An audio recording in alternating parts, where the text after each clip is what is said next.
Eh bien, bonjour Patrick, bonjour à tous, bienvenue pour une nouvelle vidéo Gémeaux, ça va causer. Ça, on peut le dire. Le Gémeaux, c'est un beau parleur. Mais bon, c'est toujours très, très intéressant. C'est un curieux de tout. On va le voir. Il y a beaucoup de choses à dire sur le Gémeaux. Très bien, eh bien écoutez, on en y va, c'est parti pour le jingle et puis après on parle des Gémeaux.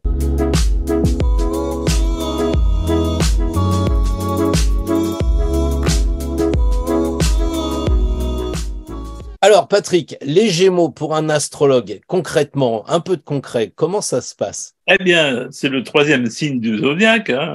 On a vu avec le Bélier, le Taureau, il y a une progression dans le zodiaque. Et j'aime bien toujours reprendre cette idée du petit oiseau que j'ai eu en conférence, comme ça j'ai été inspiré un jour.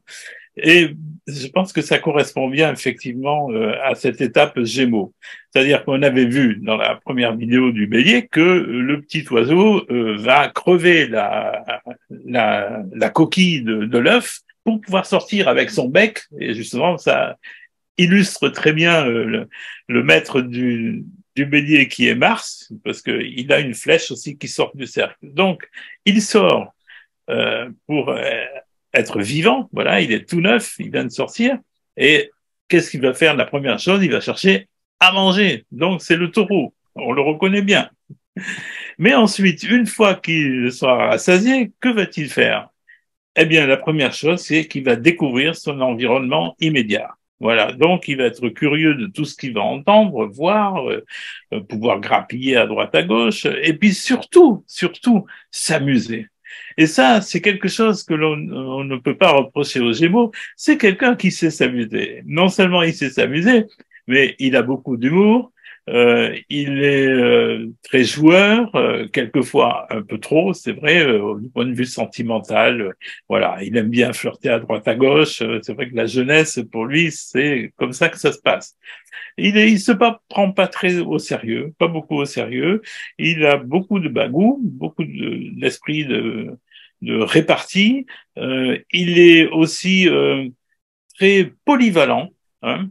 On peut trouver un Gémeaux, par exemple, en train de conduire tout en ayant une discussion au téléphone et en écoutant la radio, par exemple, hein, voilà. Donc, vraiment, c'est quelqu'un qui peut faire plusieurs choses à la fois.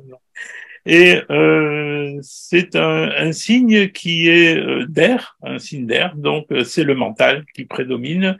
Il a un mental qui fonctionne à 1000 à l'heure, hein, mais il est d'une rapidité extrême. Ça, c'est vraiment une qualité qu'on peut lui donner. Chez les sportifs, il y a beaucoup de tennismen, par exemple, qui sont Gémeaux. Mais surtout, il y a beaucoup d'acteurs, il y a beaucoup de gens du spectacle, de théâtre, des médias, bien entendu, parce que lui, c'est ce qui le passionne, c'est communiquer avant tout. Ouais, c'est sûr que quand je t'entends parler de tennis, je pense à Borg qui était Gémeaux et qui a gagné son premier Grand Chelem à 18 ans, enfin son Roland-Garros à 18 ans, c'est quand même dingue.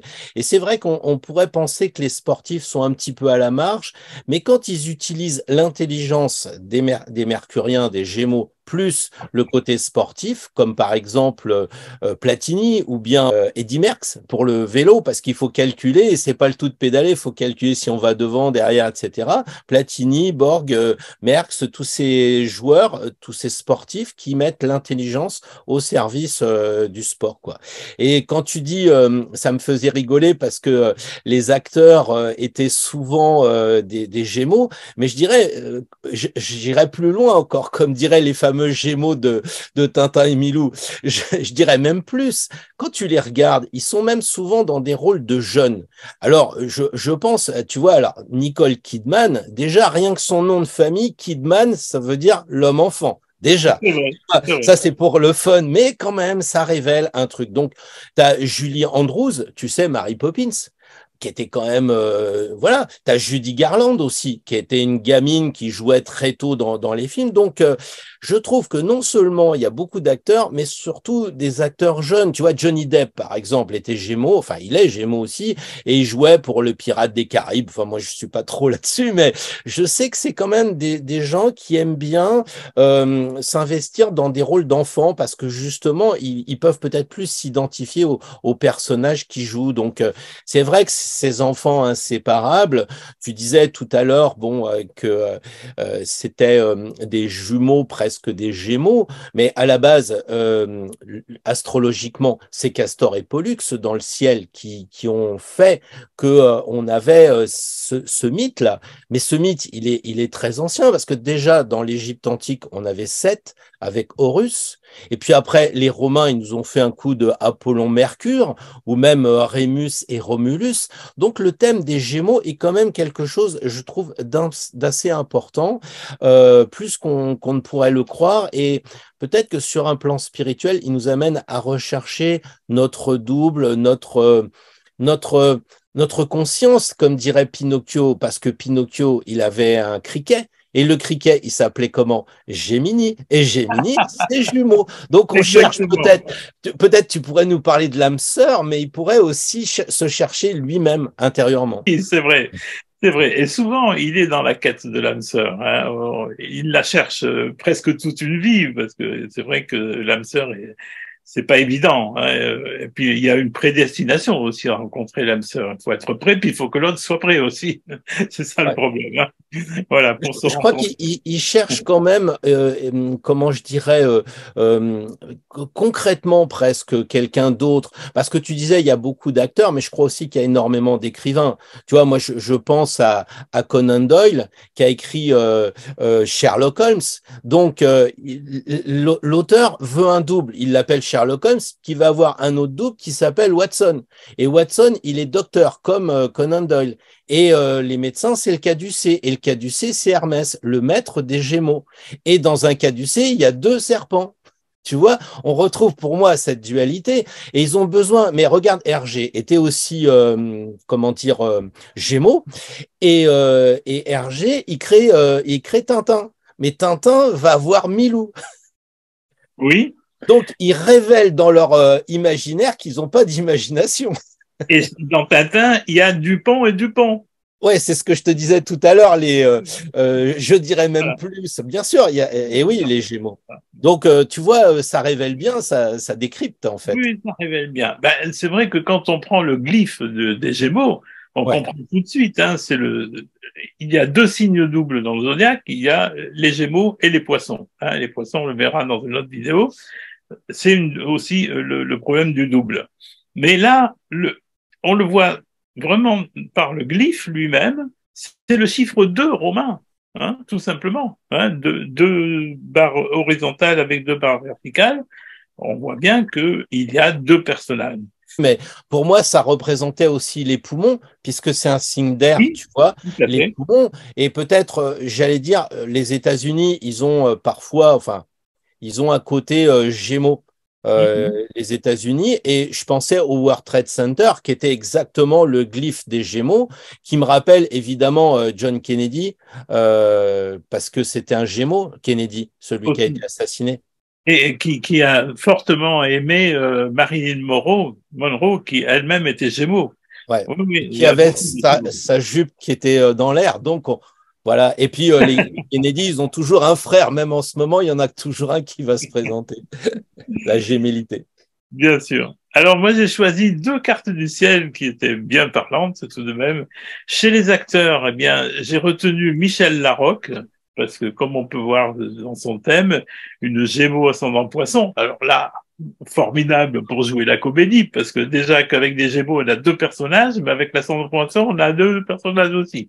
Donc elle est capable de jouer sur quatre tableaux, hein, Oui. avec une lune en Poisson en plus très sensible et qui forme un trigone à Neptune.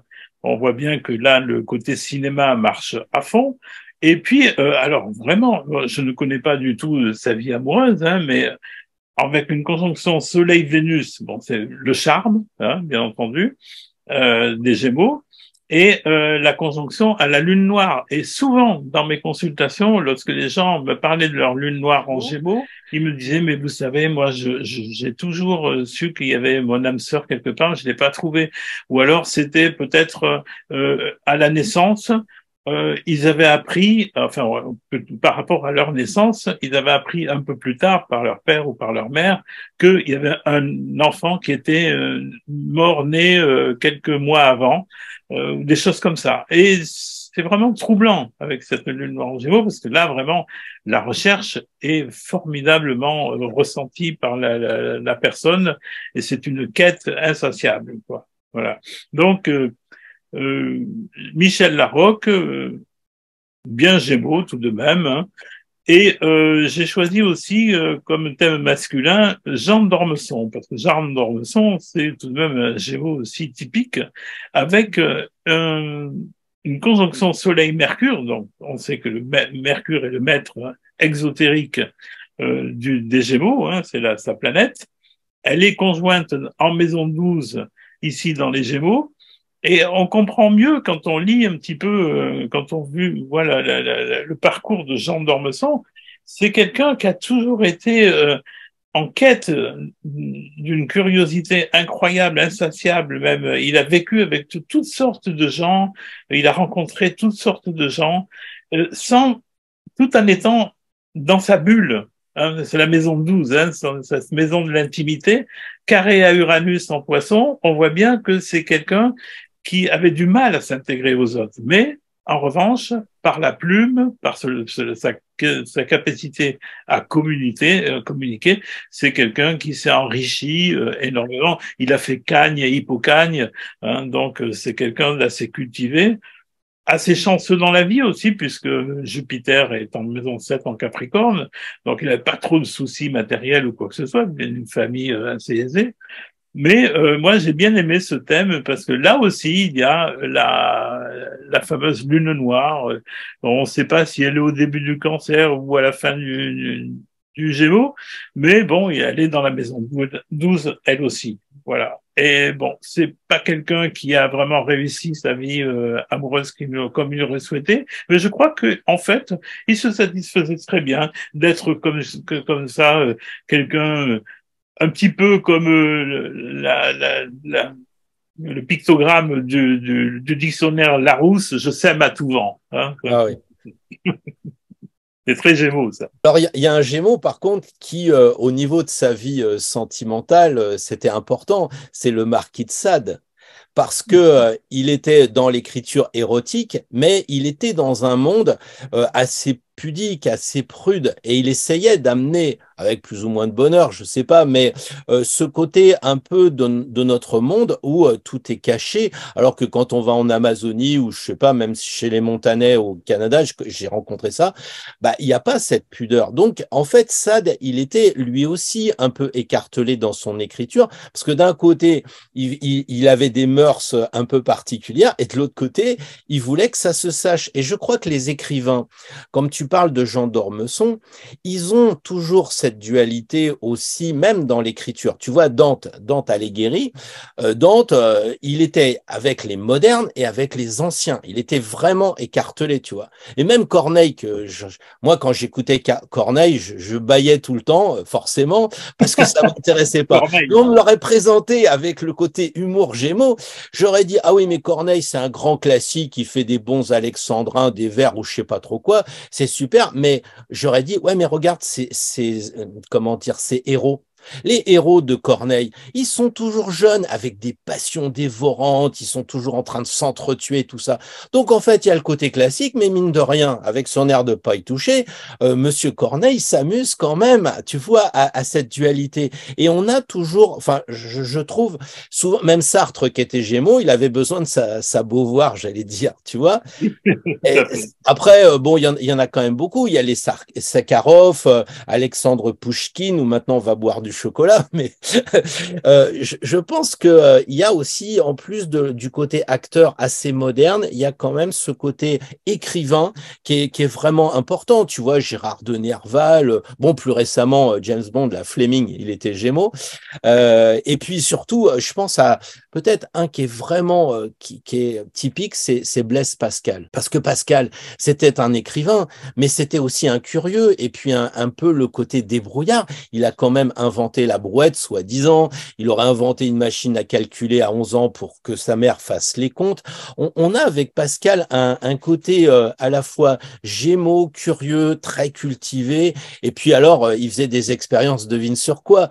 Eh ben oui, à la tour Saint-Jacques, je crois que c'est lui, hein. Il jetait des trucs là en plomb et tout ça parce qu'il calculait la pesanteur. C'est lui qui a trouvé la pesanteur de l'air. Pour un signe d'air, c'est quand même rigolo. Donc voilà un peu ce que je voulais te dire un petit peu en plus sur mes écrivains que je trouve souvent, comment dire, même les Goncourt, les frères Goncourt, tu vois, eh bien, il y a un des deux qui est quand même Gémeaux. Donc voilà, moi je pense que, contrairement à ce que pense Jean d'Ormesson, l'astrologie est une science exacte. Oui, exactement. Si elle existe, de toute façon, c'est que forcément, elle est très intéressante. Et ouais. Personnellement, ça fait plus de 40 ans que je la pratique. Elle me surprend toujours. J'ai toujours quelque chose à apprendre. Alors, voilà. Tiens, pas plus tard que ce matin, tiens, justement, voilà la carte de Jean du Jardin, un autre Jean, Ouais. Jean du Jardin typique Gémeaux, puisqu'il a tout de même un ascendant Gémeaux. C'est un double Gémeaux avec Soleil, Vénus à l'ascendant, Saturne en Gémeaux, Trigone à Uranus. Donc, vraiment, là, c'est vraiment un Gémeaux typique. Où est son Mercure? Eh bien, son Mercure, il est en Cancer, hein, en maison 1. Donc, en maison 1, on s'exprime. Oui, mais le problème, c'est que pendant son enfance, on le voit là avec le carré que fait Mercure à Uranus et même à la Lune, eh bien, il a été marqué par des frères qui étaient rugbyman et qui étaient 2 fois plus baraqués que lui et qu'il appelait le nain. Hein. Ouais. Alors bon, il était très complexé, mais quand il a grandi un petit peu à l'école, il a découvert qu'il avait du charme, Vénus, hein, Vénus à l'ascendant, conjoint Soleil, qui pouvait captiver l'attention de ses petits camarades en faisant des pitreries, en inventant des histoires, etc. Et il a eu tellement de succès qu'on lui a dit ben, pourquoi tu ferais pas du théâtre? Et il s'est inscrit à des cours et hop, ça a démarré pour lui comme ça. Et là où il a eu énormément de succès, eh bien c'est lorsqu'il a rencontré Alexandra Lamy pour faire Un gars et une fille, cette série qui a eu 589 épisodes, enfin vraiment c'est extraordinaire. C'est très Gémeaux. En plus, tourner sur le vif, ça a duré 7 minutes en tout, donc à toute vitesse. On sent bien cette rapidité, cette vélocité des Gémeaux, hein, qui est extraordinaire. Pour les Gémeaux, effectivement, il ne faut pas regarder uniquement le maître Mercure, hein, parce que il est vrai que tout à fait, comme tu disais tout à l'heure, c'est en rapport avec la communication, la parole, etc., les poumons, on a tout, on a les bras aussi hein, dans le Mercure. Mais le Vénus est aussi importante parce que c'est le maître ésotérique de ce signe. Et comme Vénus, là, est dans le signe des Gémeaux aussi, on a doublement la recherche de l'âme sœur. Hein. Bon, moi, je pense qu'il l'avait trouvé avec Alexandra Lamy. Maintenant, bon, il est remarié, ça le regarde, hein, mais voilà, au moins, il aura réalisé un tandem extraordinaire avec elle. Et donc, le deuxième régent, qui est en astrologie initiatique, c'est la Terre pour le signe des Gémeaux. Alors, régent hiérarchique la Terre, on se pose la question, on se dit, qu'est-ce que ça a à voir, un Gémeaux, avec la Terre? Est-ce qu'il est vraiment écolo? Est-ce qu'il s'intéresse à la nature, etc. Mais non, c'est pas ça. C'est au niveau de l'esprit en fait, puisque le régent ésotérique, c'est au niveau de l'âme. Donc là, on peut dire qu'il a trouvé l'âme sœur. Mais alors que le régent hiérarchique, c'est au niveau de l'esprit. Et à un certain niveau d'initiation, à un certain niveau d'éveil, effectivement, un Gémeaux peut découvrir qu'il aime le monde entier, en fait, qu'il est vraiment en accord avec le monde entier, avec l'univers entier. Et pourquoi pas, justement, le monde entier se résume à ce qu'on connaît de cet univers, qui est cette fabuleuse petite planète bleue que l'on aime quand on a le cœur ouvert, notre chère Gaïa. Et alors, est-ce que tu sais, Pierre, comment on détermine justement la Terre dans un thème, Gaïa? Où est-ce qu'elle se trouve? Un cercle et puis une croix, mais pas comme la part de fortune. C'est ça. Et elle Parce se que ça trouve... fait double, tu vois. Là aussi, je pourrais t'entraîner par la dualité. Voilà. Eh bien, Gaïa se trouve exactement à l'opposition du Soleil. Donc, pour Jean Dujardin, eh bien, elle est donc à pile à sa maison 7. Hein. Et bon, je ne connais pas vraiment le rapport qu'il peut avoir avec le monde en général, mais je pense que c'est quelqu'un, effectivement, comme beaucoup de Gémeaux, qui aime la vie, tout simplement, qui aime l'existence, qui aime vivre spontanément, sans barrière, sans compromis. Voilà. Donc, je pense que le côté terre, à ce niveau-là, est très important dans le thème d'un Gémeaux. C'est pas forcément tout ce qu'on apprend, j'allais dire en astrologie pour les fondamentaux, mais tu vois, je repense à ces jumelles avec Marilyn Monroe et je sais plus, je crois que c'est Judy Garland, mais je suis plus sûr, où ils mettent les mains dans la terre, tu sais, à Hollywood. Tu vois, pour marquer leur empreinte. Et il y a un peu de ça, tu vois.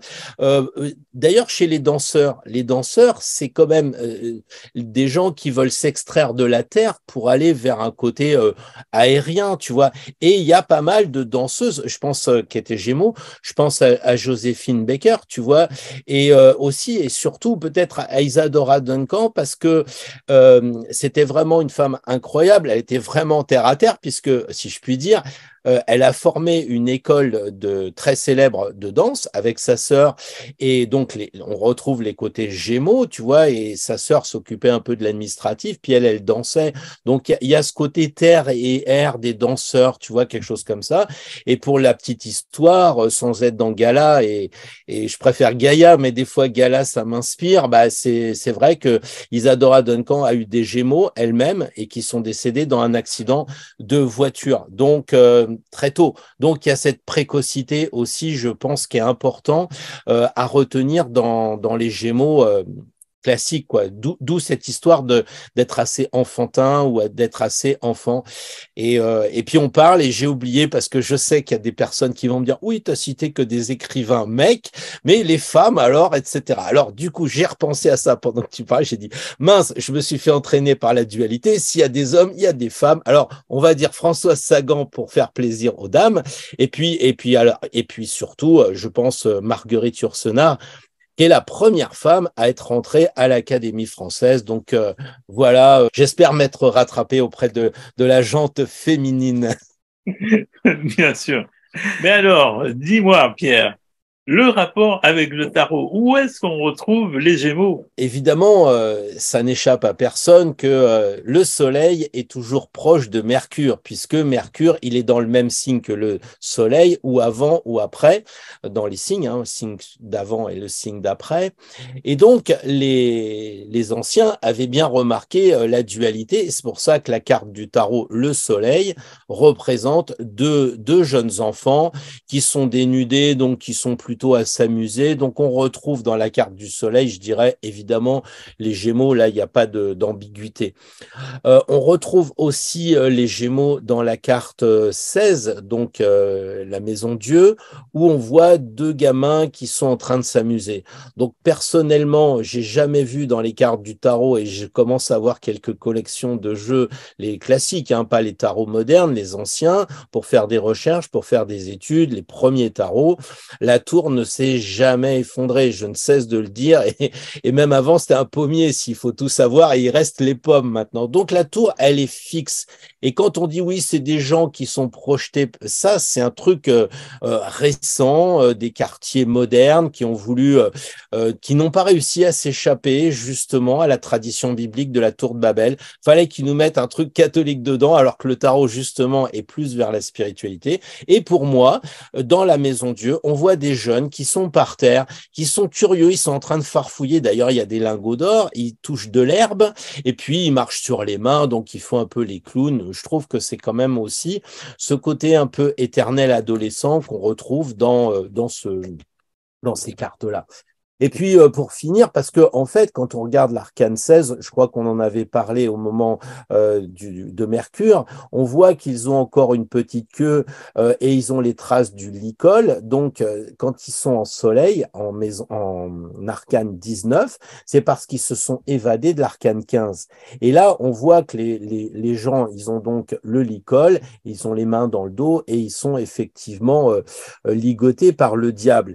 Et je pense aussi que comme tu disais tout à l'heure, ils n'arrivent pas toujours à s'arrêter, les Gémeaux. Ils font des plaisanteries, et il n'y a pas de limite. Alors du coup, ils se sont fait un peu enchaîner peut-être par le diable, parce qu'il y a ce côté peut-être aussi de dualité qui nous fait mal. Et le diable, il rigole, mais bon, il est quand même écartelé, quoi. Parce que d'un côté, c'est Lucifer, le porteur de lumière, c'est un ange, et puis de l'autre côté, il est déchu. Donc, quelque part, on retrouve dans cette carte 15, la carte du diable, cette dualité qui est importante. Et on parlait des écrivains tout à l'heure. Bon, je pense que les gens connaissent pas forcément Radiguet s'ils sont nés à une certaine époque. Enfin, il y a peut-être des gens qui connaissent Beethoven et qui sont pas nés au 18e, mais bon, Radiguet, c'était le petit copain de Jean Cocteau, avant que Cocteau soit avec Jean Marais. Mais pourquoi Cocteau est parti avec Jean Marais? Parce que Radiguet est mort. Et en fait, c'était un écrivain, il était on disait que c'était le double de Jean Cocteau. Et pourquoi j'en parle de cet écrivain qui est mort très jeune, je crois qu'il n'avait pas 30 ans, eh bien, il est décédé et son dernier roman, il s'appelait Le diable au corps. Et donc, c'était vraiment le Gémeaux qui sentait ce côté un peu à la fois dualité, un peu nos limites, comme les signes d'air qui font des blagues. Et puis à la fin, je vois les signes de terre qui disent il s'arrêtera jamais, quoi. Et moi, je suis un signe d'air, donc je vais m'arrêter. Ouais, mais je crois qu'on a fait le tour des Gémeaux. Hein. Bon, on pourrait en parler des heures, bien entendu, et puis il serait très content en plus. Que rajouter d'autre Que tu en parles dans tes cours, c'est mieux structuré que si tu étais un astrologue Gémeaux. Je pense qu'un astrologue de Terre fait que tu fais des cours très structurés où on s'y repère et c'est pas Gémeaux du tout. Tes cours, ils sont vraiment bien précis et exploitables concrètement parce que ça, c'est un peu mon leitmotiv en ce moment. Avec les peurs, les machins, tout ça, tout le monde parle. On a même l'impression que plus que d'être dans le mois des Gémeaux, auquel on souhaite évidemment un bon anniversaire aux Gémeaux, j'ai même l'impression que la civilisation devient mercurienne avec ses téléphones, tout le monde parle, même le mec qui est taureau, le gars qui a rien à voir, qui a, je sais pas, un capricorne, tu vois, il a son téléphone, il envoie des SMS, il écoute la radio qui est connectée enfin bon, bref, on est hyper connecté et je pense qu'on est peut-être même dans un monde actuellement un peu mercurien. Enfin voilà, pour terminer. Tout à fait. Mais j'ajouterais que c'est vrai que les Gémeaux, à partir de maintenant, puisque Saturne vient de rentrer dans les Poissons, et ils sont un petit peu confrontés justement à la réalité parce qu'ils aiment bien s'évader, hein, ils aiment bien être libres, comme on disait, de penser et de dispatcher toutes leurs connaissances, etc. Mais quelquefois, on les dit un petit peu superficiels ou je m'en foutiste. Et c'est vrai que là, avec Saturne qui est en Poisson et qui va rester encore pendant 2 ans, eh bien, la leçon pour les Gémeaux, ce sera d'accepter les responsabilités, d'accepter d'être un petit peu plus patient avec leurs proches, peut-être un petit peu plus sérieux dans leurs relations, surtout du point de vue affectif, parce que quelquefois, ils s'aperçoivent pas, mais ils font souffrir le partenaire, hein, puisque pour eux, c'est pas très important, la fidélité, etc. Surtout les jeunes. Donc voilà, le Saturne vient à point pour cela. Je crois qu'il faut en tenir compte, quoi, tout simplement. Mais bon, on les aime beaucoup, les Gémeaux. Ah oui. Puis, On s'ennuierait sans eux. au moment où on enregistre, on peut dire aussi qu'on va avoir cette nouvelle lune en Gémeaux, le 18. le jour Ah de oui, la... et Mercure vient de rentrer Et aujourd'hui. Mercure, voilà, et Mercure rentre en Gémeaux. On va avoir la conjonction Lune-Soleil, donc c'est peut-être le moment de vérifier pour nos auditeurs si ce qu'on a dit, ça leur parle, parce qu'il va y avoir vraiment un moment énergie Gémeaux. J'allais dire, ils sont baignés de l'énergie Gémeaux avec un carré neptunien, mais je ne veux pas en parler. Non, Parce qu'on peut tout dire, mais pas à tout le monde. non, effectivement. Il faut un petit Bon, peu de mystère, toujours. gardons-en pour la prochaine fois, si tu veux bien. Alors, la prochaine fois, nous allons voir nos amis Cancer, l'été.